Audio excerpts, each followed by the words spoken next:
बुल्ले शाह गाते हैं, एक अलफ पढ़ो छुटकारा है। तो जीवन का प्रश्न है कि आचार्य जी ये कौन सा अलफ है और इसको पढ़ने से छुटकारा कैसे मिल जाएगा? पढ़ने से नहीं मिलेगा, गाने से मिलेगा। बुल्ले शाह जो गा रहे हैं वो तुम भी गाओ। अब जाहिर सी बात है कि एक अलफ भर तो वो गा नहीं रहे। उनके गीत में तो पता नहीं कितने अक्षर समाये हुए हैं। कोई एक अलफ, कोई एक अ, कोई एक अक्षर तक तो वो सीमित है नहीं, वो सब कुछ गा रहे हैं, कख गघांगा। और कह क्या रहे हैं कि एक अलफ से छुटकारा मिल जाना है। अलफ का अर्थ समझते हैं। अलिफ वर्णमाला का पहला अक्षर है।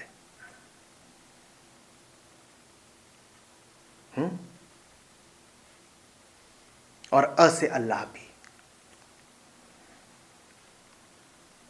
देखो संकेत किधर को है। उसके साथ हो लो जो पहला है।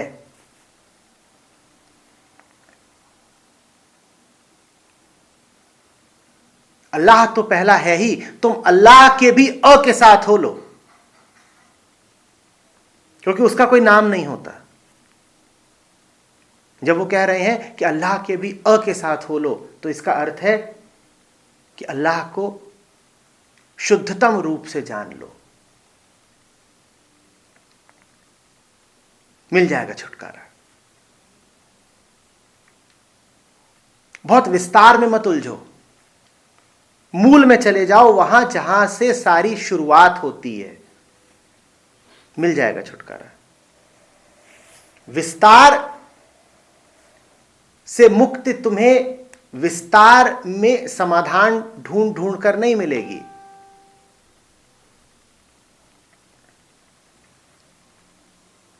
विस्तार से मुक्ति तुम्हें तब मिलेगी जब पूछो तुम कि क्या है जो विस्तीर्ण होता है, क्या है जो विस्तार ग्रहण करता है।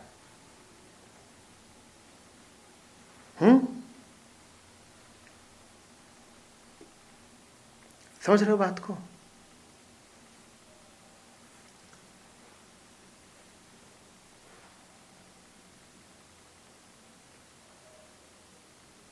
घर में तुम्हारे चूहे बहुत हो गए हैं। अब एक तो तरीका यह है कि दौड़ो एक एक चूहे के पीछे और भगाने की कोशिश करो, कि डंडा लेके दौड़ रहे हो, या चूहेदानी रखो, उसमें भी एक एक करके फंसेगा। और एक दूसरा मन होता है जो कहता है बिल खोजूंगा, सुराख खोजूंगा, ये आते कहां से हैं सब। क्योंकि अगर ये नहीं पता मुझे कि आते कहां से हैं सब, तो दो चार को पकड़ लिया या भगा दिया तो भी और आ जाएंगे। ये सब कुछ कहां से आ रहा है? ये जो पूरा विस्तार है, जो पूरा संसार है, ये उठ कहां से रहा है? ये जो विचारों का पूरा जंजाल है, तमाम श्रृंखलाएं हैं जो आपस में उलझी हुई हैं, ये आ कहां से रही हैं? जब तुम ये पूछते हो कि ये सब कुछ कहां से उदित हो रहा है, तो तुम्हें पता चलता है कि ये मूलतः तुम्हारे भय से और तुम्हारे भ्रम से उठ रहा है। और जहां तुमने ये देखा कि ये तुम्हारे भय और भ्रम से उठ रहा है, तहां छुटकारा है। उसी छुटकारे का नाम परमात्मा है, उसी छुटकारे का नाम सत्य है, उसी छुटकारे का नाम अल्लाह है। अल्लाह को जाना नहीं जाता, परमात्मा जानने की कोई वस्तु नहीं।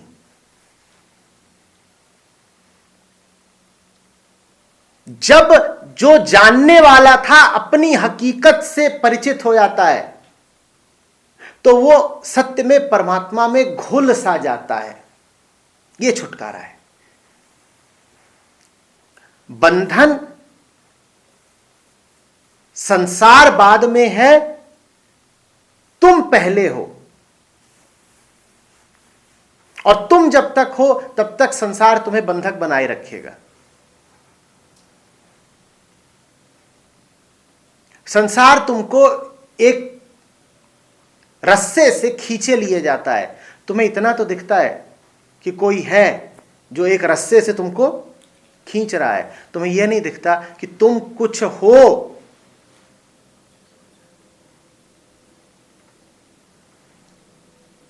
इसलिए रस्से से बंधे हुए हो।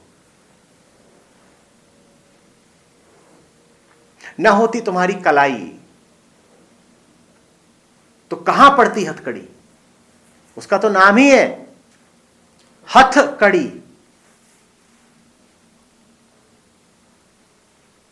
न होते तुम्हारे पास लालच तो संसार मालिक कैसे बनता तुम्हारा। तुम्हें यह तो दिखता है कि दुनिया में कोई मालिक हो गया तुम्हारा, यह नहीं दिखता है कि खूंटा मेरे भीतर था, इसीलिए दूसरा आकर के उसमें रस्सी फंसा गया और फिर मेरा मालिक बन गया। तुम जो भी हो खूंटे ही हो। खूंटे अलग अलग तरीके के हो सकते हैं, लेकिन खूंटा तो खूंटा है। उसका उपयोग एक ही काम के लिए किया जाएगा, तुम्हें दास बनाने के लिए। कोई खूंटा हो सकता है तुम्हारे माथे पे गड़ा हो, कोई खूंटा तुम्हारी पीठ पे गड़ा हो। दोनों का ही उपयोग क्या है? तुम्हें फंसाना और तुम्हें खींच लेना। अपने आप को बदलने की कोशिश नहीं करनी है। यह जानना है कि मैं जब तक हूं तब तक यह सारा विस्तार मुझ पर हावी होता ही रहेगा। उस बिंदु तक आ जाना है जिस बिंदु से यह सब कुछ फूट रहा है। और समझो अभी कि वो बिंदु परमात्मा नहीं है, वो बिंदु तुम्हारी मूल अहंता है। मात्र अपनी मूल अहंता तक ही आया जा सकता है, परमात्मा तक आया नहीं जा सकता। परमात्मा में डूबा जा सकता है, मिटा जा सकता है। हां, अपनी मूल अहंता तक आया जा सकता है। और मूल अहंता तक तुम जैसे ही आते हो, तुम पाते हो कि अब बस मिटना भर शेष है, सब कुछ हो गया, आखिरी कदम लिया जाना शेष है। और वो बहुत सुगमता से हो जाता है।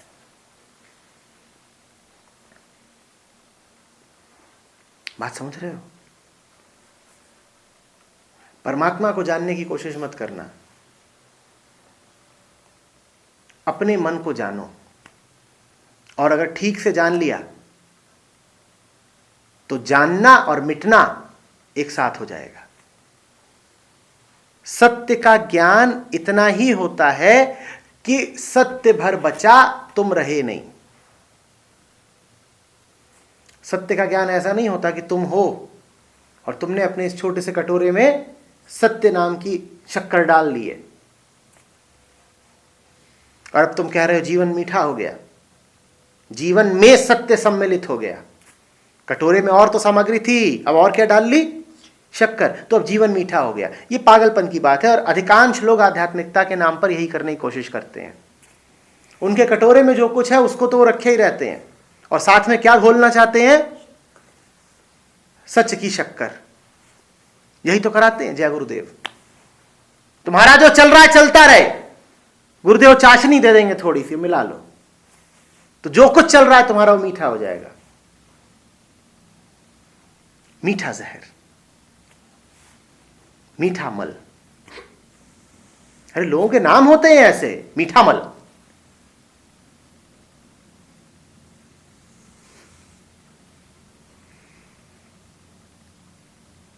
चूंकि मीठा है इसीलिए स्वीकार है। गुरु जी की जय। उन्होंने हमारा जीवन मिठास से भर दिया।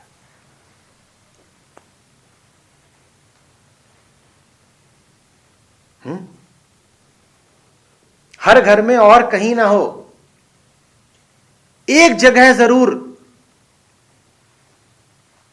सुवास का प्रबंध किया जाता है। सुवास समझते हो? फ्रेग्रेंस।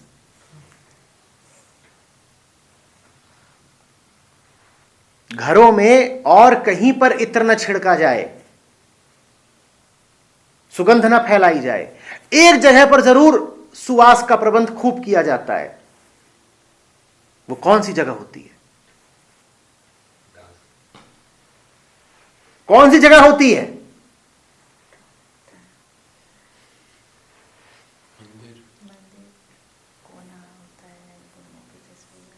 अरे मंदिरों में भी ना हो भले, मंदिर में तो सुगंध तब होगी जब मंदिर होगा पहले। घर में मंदिर होना हो, एक और जगह जरूर होती है और उसको सुगंधित जरूर रखा जाता है।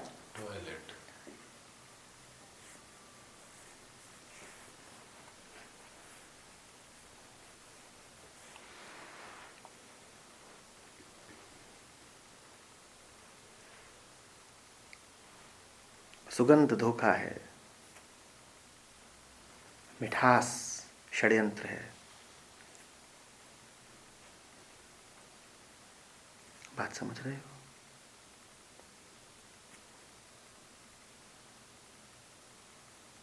मीठे और मीठे का अंतर जानो।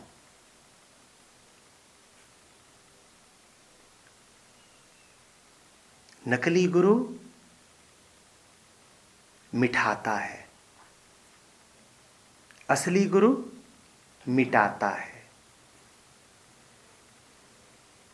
तुम्हें मिटना है या मिटना है?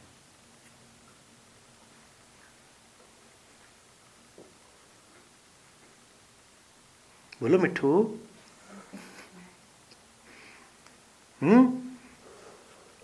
मिठास को जीवन में बड़ा मूल्य कभी मत बना लेना।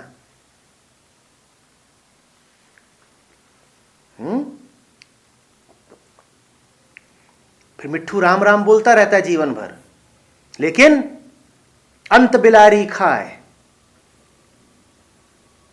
सुना है?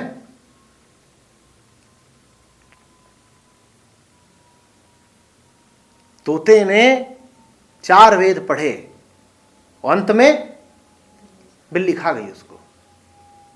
मिट्ठू राम राम बोलते रहे, राम राम बोलते रहे। राम बोलने की नहीं बात होती, राम में टूट के बिखर जाना होता है, दर्द होता है जरा।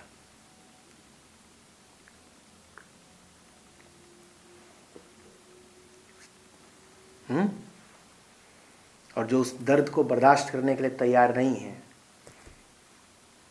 उनका अंत बिल्ली के ही हाथ होगा।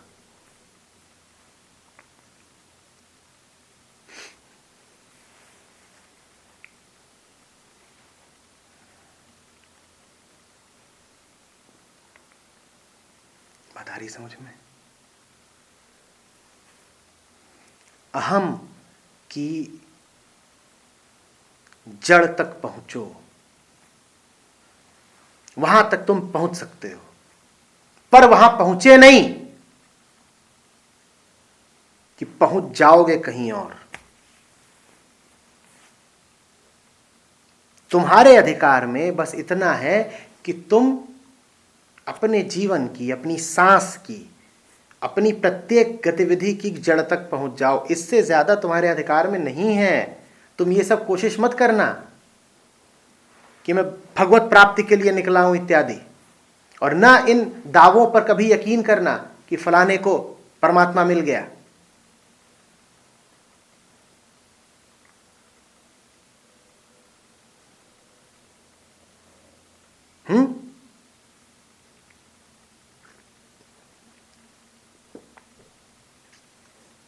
तुम तो अपनी मूछ और अपनी पूंछ जान लो, यही तुम्हारा जीवन है, और इतने ही को जानने पर तुम्हारा अधिकार।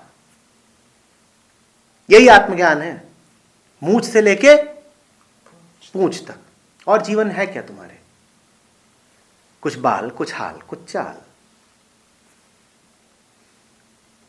कितना तो जीवन बाल ही बाल में निकल जाता है। दाढ़ी घिसते पता नहीं कितनी जिंदगी बिता देते हो। पहले दाढ़ी के बाल,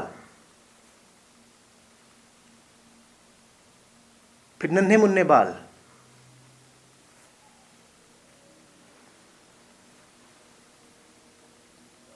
मूछ में भी बाल, पूंछ में भी बाल।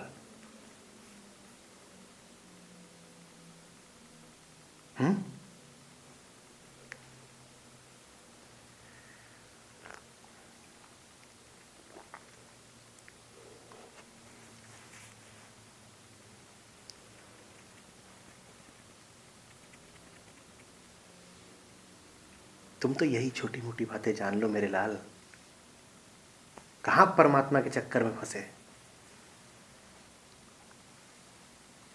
सारा अध्यात्म बस यही है, बाल कहां से आया।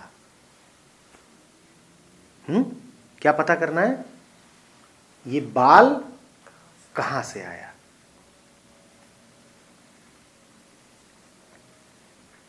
जिन्होंने बाल की पहेली हल कर ली, परमात्मा उन्हें उठा लेता है।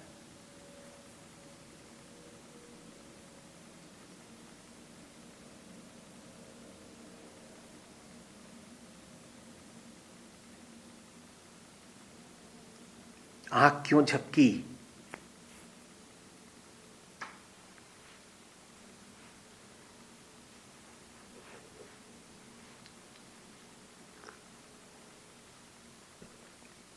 गोंद क्यों चपकी,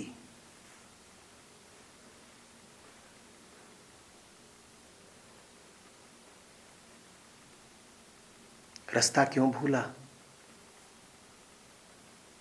कहां गया झूला। तुम तो बस ये पता कर लो, तुम्हें यही नहीं पता।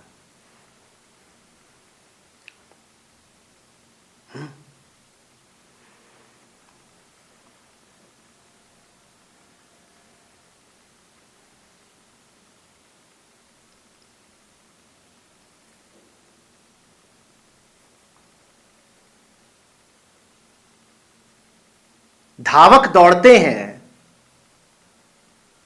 तो उनका अधिकार इतना ही है कि जहां पे फीता बंधा है वहां पहुंच जाए दौड़ के।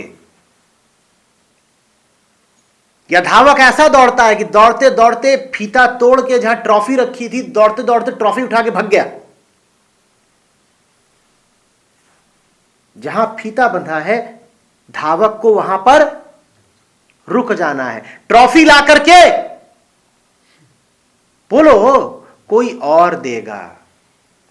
तुम्हें इतनी जोर से नहीं दौड़ना है कि तुम दौड़ते दौड़ते गए और ट्रॉफी भी उठा ली और भगते ही जा रहे हो, और इतनी जोर से भाग रहे हो कि पीछे से कोई आके ट्रॉफी छीन न ले। तुम वो करो जो तुम कर सकते हो। एक अलफ पढ़ने का अर्थ समझो, अपने जीवन को पढ़ो। परमात्मा को, खुदाई को, सत्य को पढ़ने की भूल मत कर बैठना।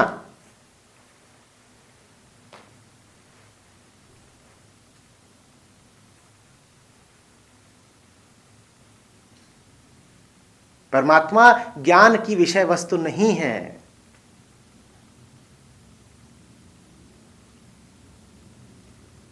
इंद्रियों से उसका कोई मेल नहीं,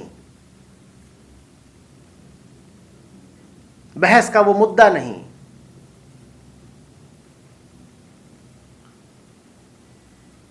विवाद का उसे केंद्र मत बना लेना।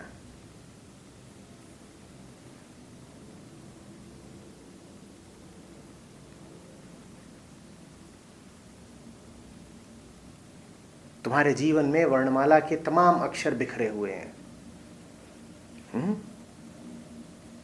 तुम्हारा जीवन एक बड़ी मोटी उबाऊ और जाहिल किताब जैसा है, पर उसमें जितने भी शब्द हैं वो कुछ गिने चुने अक्षरों से बने हैं ना। तो सबसे पहले तो पूरे किस्से को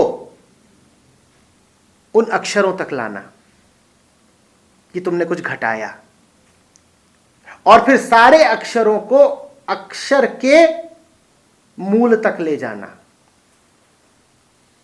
फिर सब समझ जाओगे, कहोगे ये सब कुछ जो हो रहा है मैं जान गया कहां से हो रहा है। फिर घटनाओं के, चीजों के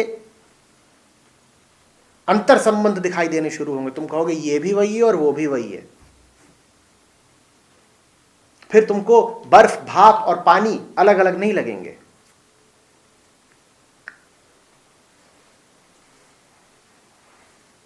समझ में आ रही बात? हमें तो बर्फ, भाप और पानी छोड़ दो, हमें तो जल और पानी भी अलग अलग लगते हैं।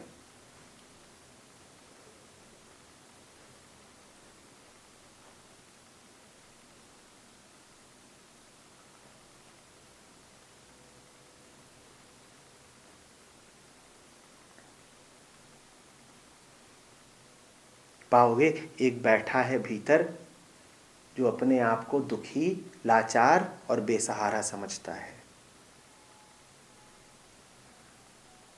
उस छोटू में बड़ी हीन भावना है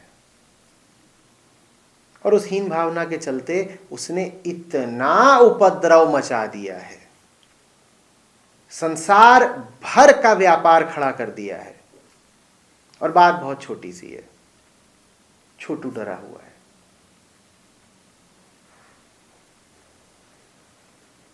प्रश्न पूछता हूं, न डरे होते तुम तो जीवन क्या वैसा ही जीते जैसा जी रहे हो?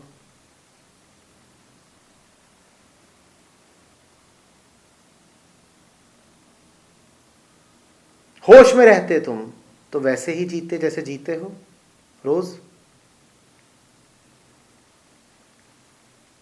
इस पूरे विस्तार के केंद्र में पाओगे अपनी बेहोशी को, अपने डर को,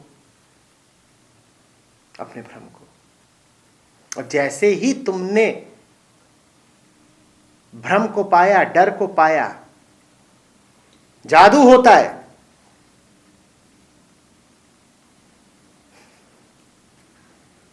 जो पाया वो भी खत्म और पाने वाला भी खत्म। दोनों जिसमें खत्म हो जाते हैं, जो शेष रह जाता है उसे ही कहते हैं परमात्मा, सत्य, अल्लाह।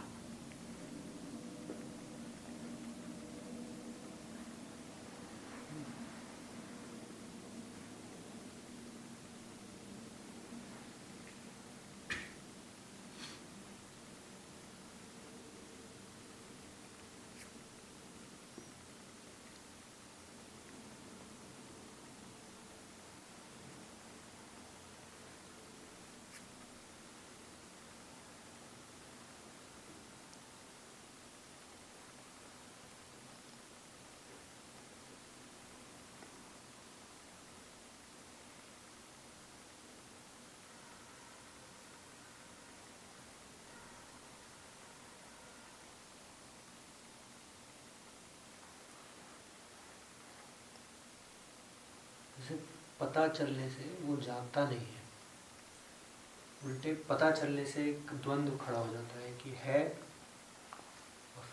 पता और चल गया कि है। तो उससे बेहतर ये स्थिति लगती थी कि पता ही नहीं चलता, कुछ पता चला नहीं है ना अभी। अगर कोई पूर्णतया स्वस्थ हो और आश्वस्त हो तो उसके लिए तो कोई द्वंद्व है नहीं। तुम अभी मूल तक नहीं पहुंचे हो, तुम कहीं किसी शाख तक, किसी तने तक पहुंचे हो और उसके आगे जा नहीं रहे।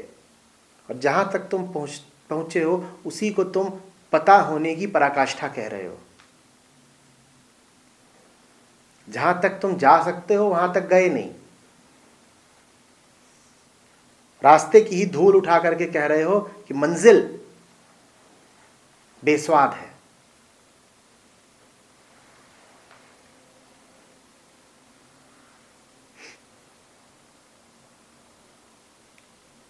इस पूरे उपन्यास को चंद शब्दों तक ले आना है और व्याकरण के सारे शब्दों को वर्णमाला तक ले आना है और उस पूरी वर्णमाला को आरंभ तक ले आना है। बिल्कुल मूल तक जान लेना है कि ये सब कुछ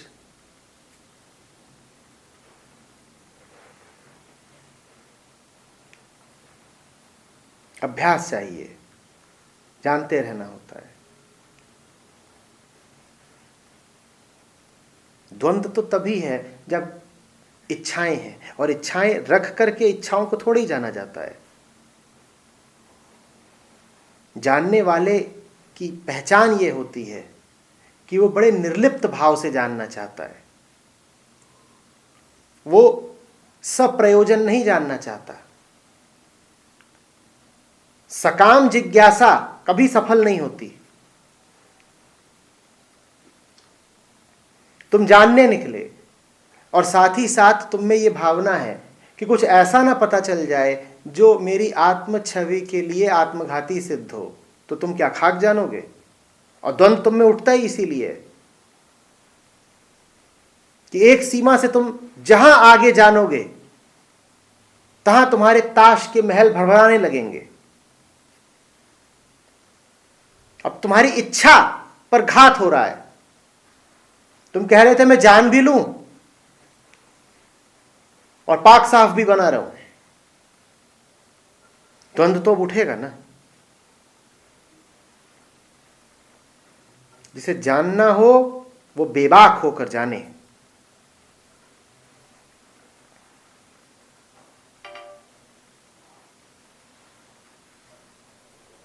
बात समझ में आ रही है? तुम पूछो किसी से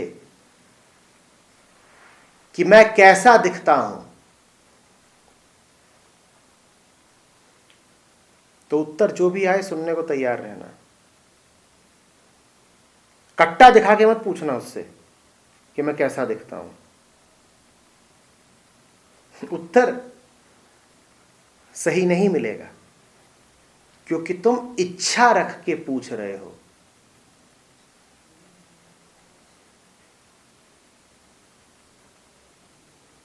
जैसे साधारण मित्र होते हैं या साधारण प्रेमी, उनके पास तुम जाओ और कहो बताओ बताओ मैं कैसा दिख रहा हूं। उन्हें अच्छे से पता है कि तुम क्या सुनना चाहते हो। उन्होंने जरा सा कुछ और बोल दिया कि द्वंद्व शुरू हो जाएगा। वो द्वंद्व युद्ध ही मल्ल युद्ध होगा पूरा।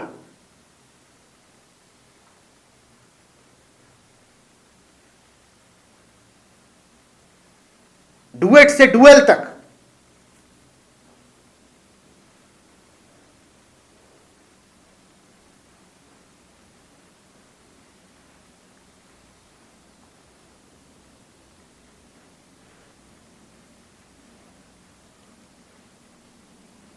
आधे ऐसे हैं जिन्हें कुछ पता करना नहीं,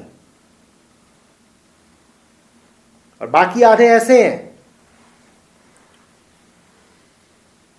जिन्हें वही पता करना है जो उन्हें पहले से पता है। जो शेष बचे वो बुल्ले शाह के साथ नाचते हैं। ये तो शोले वाली बात हो गई।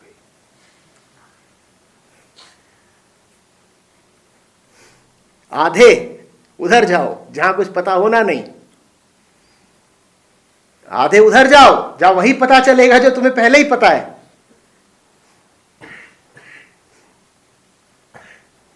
उधर एजाज है, इधर अंशु है।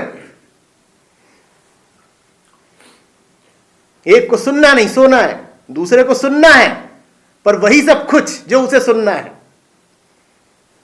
जो बाकी बचे हो वो आचार्य जी के साथ आए।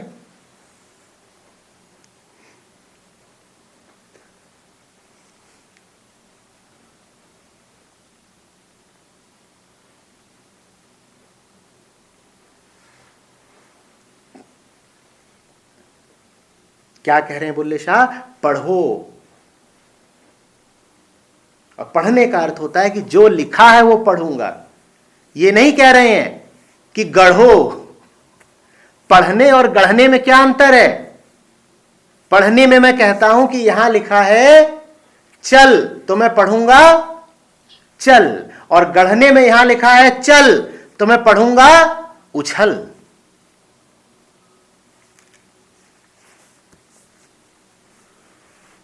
पढ़ने को कहा है, मंशा लेके पढ़ने को नहीं कहा है।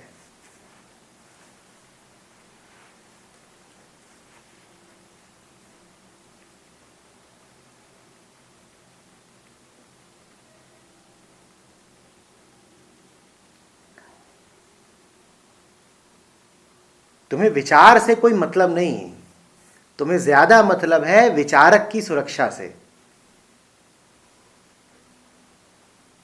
विचार तो प्यारी बात है, पर तुमने तो विचार और विचारक का घपला कर रखा है। विचारक ऐसा डरा हुआ है कि विचार को मुक्त छोड़ता ही नहीं, और विचार जहां विचारक की सीमाओं से आगे निकला तहां द्वंद्व शुरू हो जाता है। विचारक कह रहा है मेरी जो सीमाएं हैं इसी के भीतर भीतर चले विचार।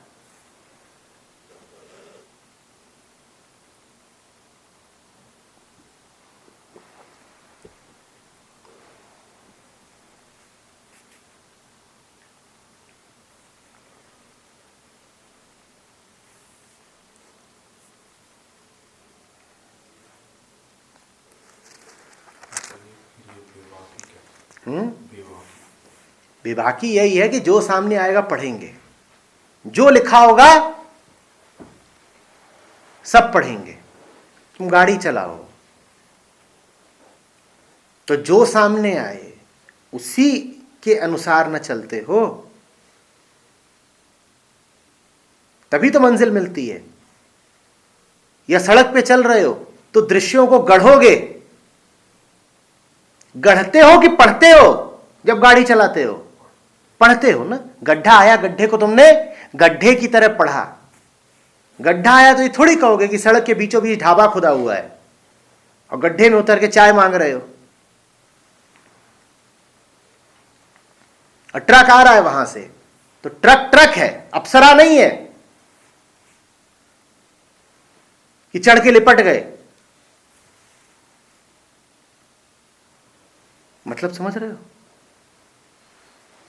और सड़क पर कुछ भी हो सकता है, वो तुम्हारी नीयत, तुम्हारी फितरत, तुम्हारी इच्छा के अनुसार नहीं होता। इसी तरीके से तुम भी कुछ भी हो सकते हो, तुम्हें अपना कुछ पता नहीं। सड़क बाहर है तो तुम एक बार को मान भी लेते हो कि अनजानी है। अपने आप को तुम कभी मानते ही नहीं कि स्वयं से अनजाने हो। तुम्हें अपना कुछ नहीं पता, इसीलिए अपने आप को पढ़ो। और क्या पढ़ना है? अपने ही कर्मों को, अपने ही विचारों को, अपनी ही प्रतिक्रियाओं को। जो कहा तुमने, दूसरे तो उसे सुने ही, तुम भी सुनो ये मैंने क्या कहा, कहां से निकले मेरे ये शब्द। इसको तुम अ कह के संबोधित कर रहे हो, उसको तुम ब कह के संबोधित कर रहे हो। सोचो, उसको अ क्यों बोला, उसको ब क्यों बोला, विचार करो। ये ना कह दो कि ऐसा तो है ही। इसको बोला आप, उसको बोला तुम, और उसको बोला तू। पूछो अपने आप से, कोई आप क्यों है, कोई तुम क्यों है, कोई तू क्यों है? कौन है मेरे भीतर जो ये निर्धारित कर रहा है कि किसको क्या देना है, कितना आदर, कितनी आत्मीयता?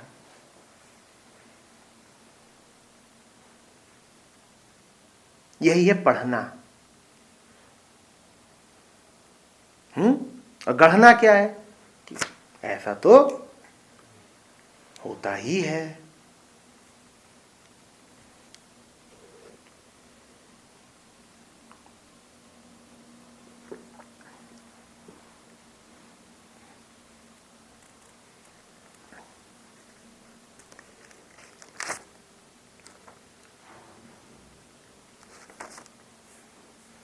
जैसे मैंने एक चीज़ देखी है, बहुत बहुत ज़मीनी बात है, एकदम अनुभव के तल की, कि जैसे मैं अपने आप को कोई नया अनुभव अपने मन के हिसाब से अलग अनुभव देने के लिए कई ऐसी जगह पे ले जाता हूँ जहाँ मैं यूजुअली रहता नहीं हूँ।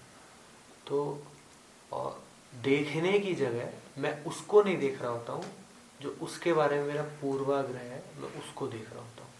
और वो बहुत इरिटेटिंग होता है क्योंकि मैं खुद को वहाँ लेके गया अपना टाइम वहीं वेस्ट करके, ताकि मैं कुछ देखूं कि जो दूसरा है, अदर है जो मेरा उसका। तो लेकिन फिर भी मैं कॉन्स्टेंटली उसी को देख रहा होता हूँ जो मेरा उसका ऑलरेडी कॉन्सेप्ट बना हुआ है। मतलब इसका बहुत सिंपल उदाहरण हो सकता है कि मैं सोफ़ा को नहीं देख रहा हूँ, एक्चुअली मैं सोफ़ा को देख रहा हूँ। मतलब जो ये डरे हुए हो, तुम्हें लगता है कि धारणा टूटेगी, कॉन्सेप्ट टूटेगा, तो तुम भी टूट जाओगे। बेखौफ होकर के इन सब चीज़ों को टूटने दिया करो। डर, पता नहीं डर है कि ये ऑलमोस्ट एक, मतलब ऐसे ही है, मतलब it's बहुत फिजियोलॉजिकल है ये, जो कुछ ही भी नहीं है। होता है उसी का नाम डर है।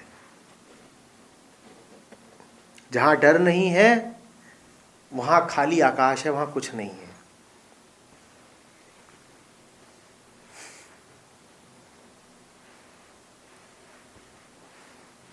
तुम अपनी धारणाओं के टूटने से डरते हो, बिंदास खेलो, टूटती है तो टूट जाए मेरी बला से।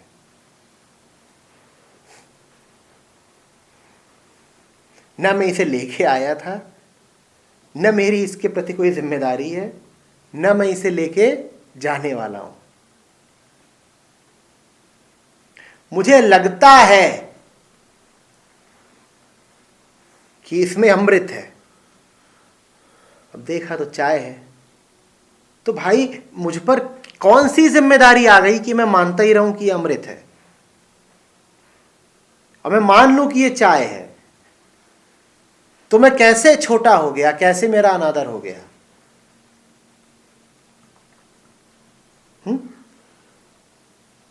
आज तुम जो भी कुछ मानते हो वो लेके पैदा हुए थे, अपनी कोई मान्यता लेके पैदा हुए थे, तो उसको बचाने की तुम्हारी जिम्मेदारी कैसे हो गई।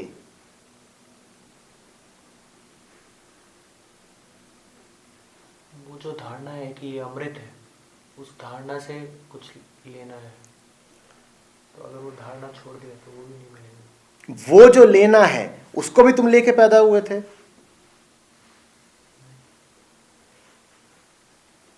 तो मरने तो ससुरे को, तुम काहे व्यर्थ परेशान हो। इससे ये होगा, इससे ये होगा, इससे होगा, इससे ये होगा, इससे ये होगा। चलो होगा, बिल्कुल होगा, पर इस सब में तेरा क्या। तू काहे जान दे रहा है बेगानी शादी में अब्दुल्ला दीवाना।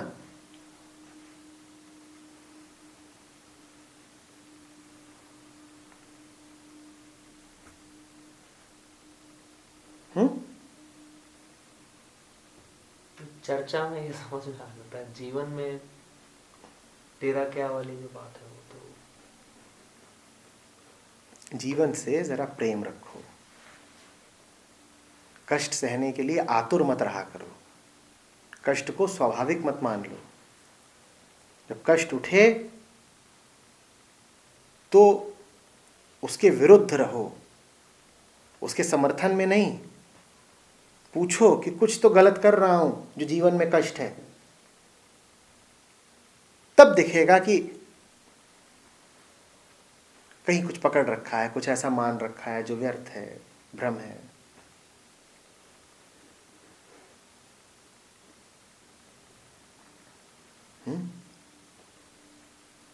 बेबाकी में ऐसे कुछ जो आ रहा है, देख भी रहे हैं तो मन करता है ऐसे ये कर दो, वो कर दो, तो मतलब पता लगता है कि हाँ ये करना है, मगर फिर एक डर भी लगता है कि ऐसे कर दिया तो ये हो जाएगा, वो हो जाएगा। तो मतलब अपने आप को बचा के रखना पड़ जाता है। नहीं, जिस चीज को तुम बचा के रखना चाहते हो उसकी थोड़ी तहकीकात तो करो। नहीं बची तो क्या, और तुम्हारे बचाने से वो कब तक बचेगी।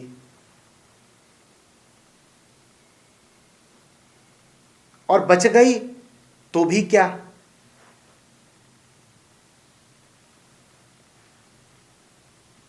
कितनी बार तो ऐसा हुआ है कि जो कुछ तुमने बचाया है उसको खुद तुमने ही बाद में फेंक दिया है।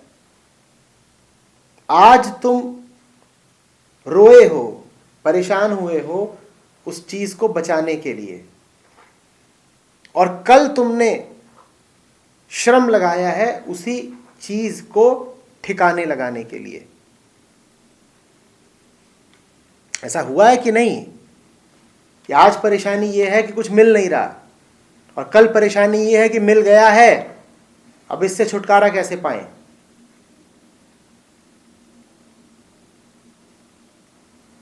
पहले परेशानी यह थी कि शराब नहीं मिल रही, अब परेशानी यह है कि चढ़ गई है। फिर परेशानी यह है कि उतर तो गई, पीछे सरदर्द छोड़ गई है। फिर परेशानी ये है कि अब ये जो सब कमरे में गंदगी फैल गई और लोग उल्टियां कर गए हैं।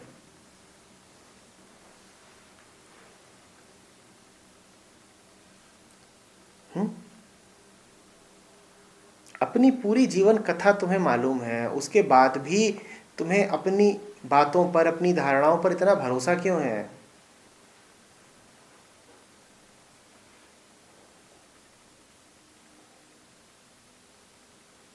वो सब कुछ अलग रख के, पीछे छोड़ के, ठीक इस समय पर वो नहीं क्यों कर सकते तुम जो सही है?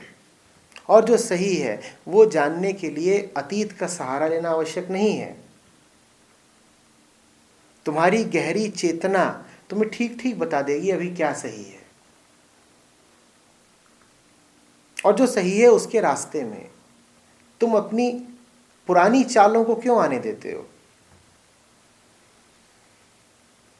हाँ ठीक है, तुमने अतीत में बहुत सारा मांस खाया और अभी जान गए तुम कि कुछ और सही है तुम्हारे लिए, और इस शरीर को बनाए रखने के लिए किसी की हत्या करना उचित नहीं। तो अब जो जाने हो उस पर चलो, या अपने अतीत के ढर्रे पे चलोगे?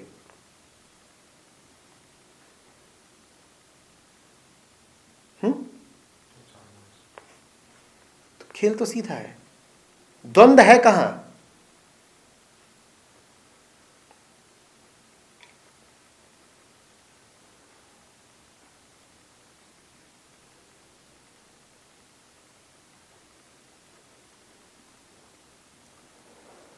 सही जानो, सही जियो, खेल खत्म। जो सही है उसको जानो, और जहां जाना तहां जियो। इसके अलावा जीवन कुछ और नहीं है।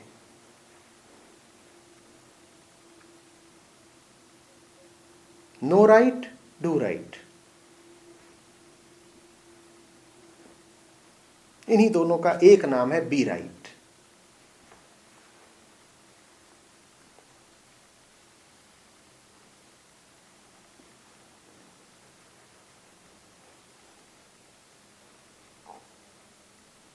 जीपीएस बड़े काम की चीज है। आजकल मैं सभी सत्रों में उसका उदाहरण लेता हूं। तुम बहुत भटके हो, भटके हो, भटके हो, भटके हो, भटके हो। तुम 6 घंटे से भटक रहे हो और फिर तुम जीपीएस ऑन करते हो। अब जीपीएस इस बात को एक पैसे का भी महत्व देता है कि तुम कहां कहां भटक रहे थे? वो तो बस सीधे बता देता है जहां पर हो वहां से अब सही क्या है। या वो ये देखता है कि 6 घंटे भटके हो, तमाम रास्तों पर चल के आए हो, उनका कुछ आदर तो करना है ना। जो 6 घंटे भटका है उसको सबसे छोटा रास्ता बताया जाए,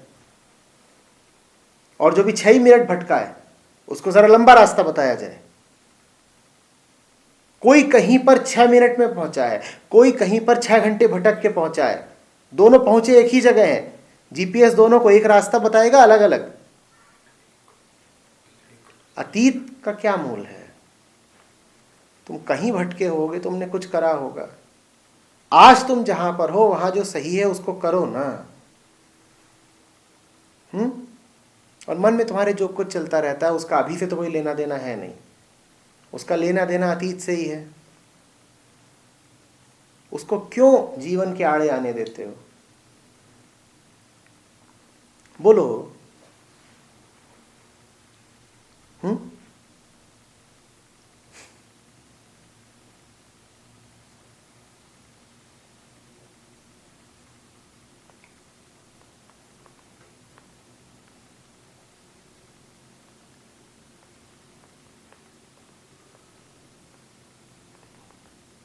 तुम प्लेटफॉर्म पर खड़े हो,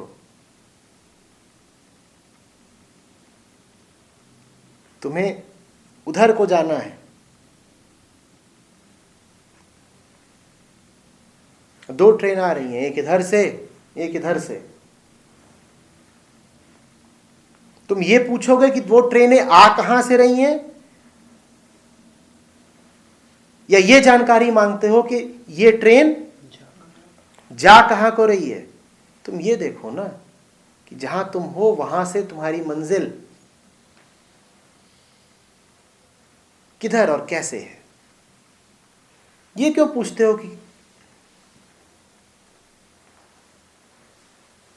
पिछला क्या था, अतीत क्या था? आती होगी ट्रेन कहीं से भी, मुझे तो मेरी मंजिल पहुंचाएगी ना।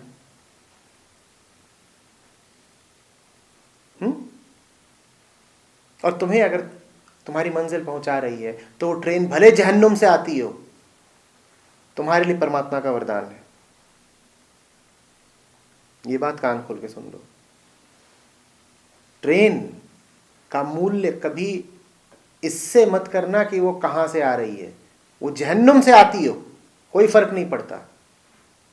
तुम बस ये पूछो कि मुझे मेरी मंजिल पहुंचा रही है कि नहीं, मुझे लाभ हो रहा है। तुम्हें लाभ हो रहा है तो भली बात, वो कहीं से आती हो, पाताल से आती हो, पिशाच लोक से आती हो, नरक से आती हो, कुछ हो उसका अतीत, क्या करना है?